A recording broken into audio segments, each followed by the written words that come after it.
What's going on, everybody? It's Alex here from Alex Physio. So today we're going to be talking a little bit about ankle pumps and the importance of doing them after having surgery.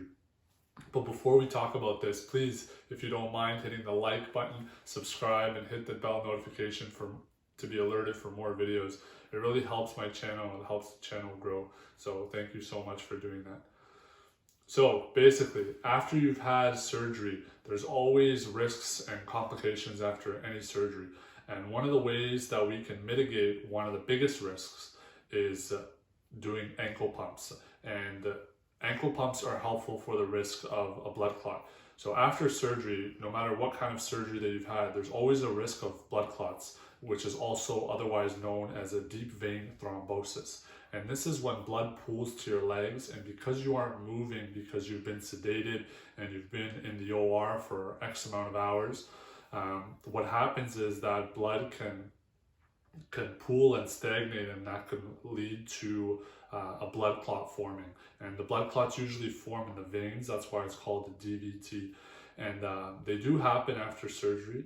And one of the really big fears of blood clots is if these blood clots break off and they go to your lungs, and then it becomes known as a pulmonary embolism or a blood clot in the lungs, which can be fatal. Because if there's a blockage in your lungs and your blood isn't able to be delivered and oxygen isn't be able to be delivered to the rest of your body, then you can die, of course. So one of the ways that we can minimize this risk is by doing ankle pumps. So your ankle or your calf muscle is like a second heart. So basically when you pump your toes forward and back and your ankle forward and back, that helps to get the blood flowing again. It helps to redistribute the blood so that it's not pooling down in your legs.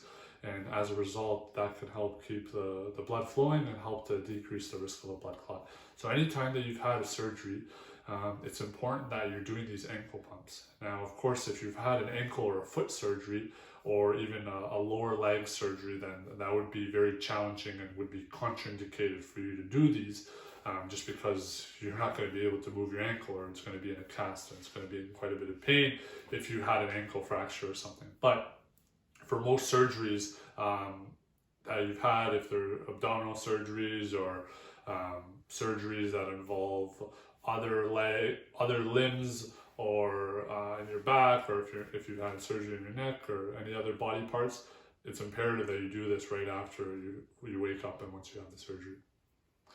So I'm going to show you how this exercise looks, and then we'll go from there.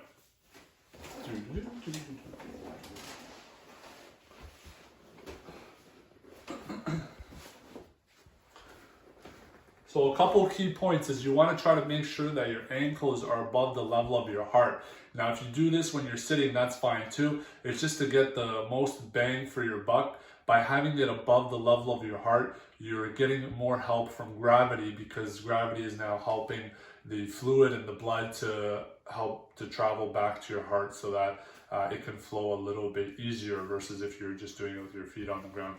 So I'm using just this little yoga block to elevate both of my legs. And basically what I want you to do is you're going to lie down. And again, the higher it is above your heart, the better it's going to be. But basically you're going to have your ankles, you're going to have your legs elevated, and you're just going to try to point your ankles up and down.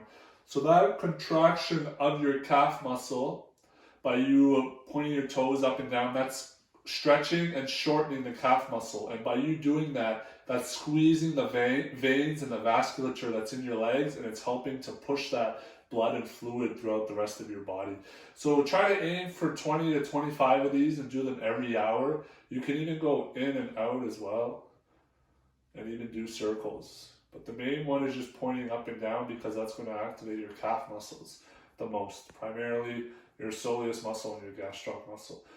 Very easy to do, requires minimal effort, and because you're going to be lying down for the first couple days anyway, it's imperative to do this every hour.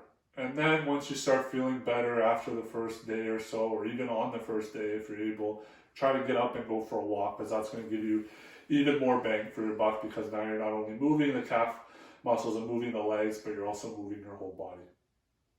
Okay?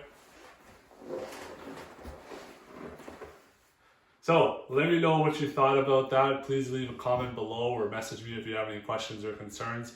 I hope you found this information valuable. Yeah, thanks for watching, and we'll see you in the next video. Thanks, guys.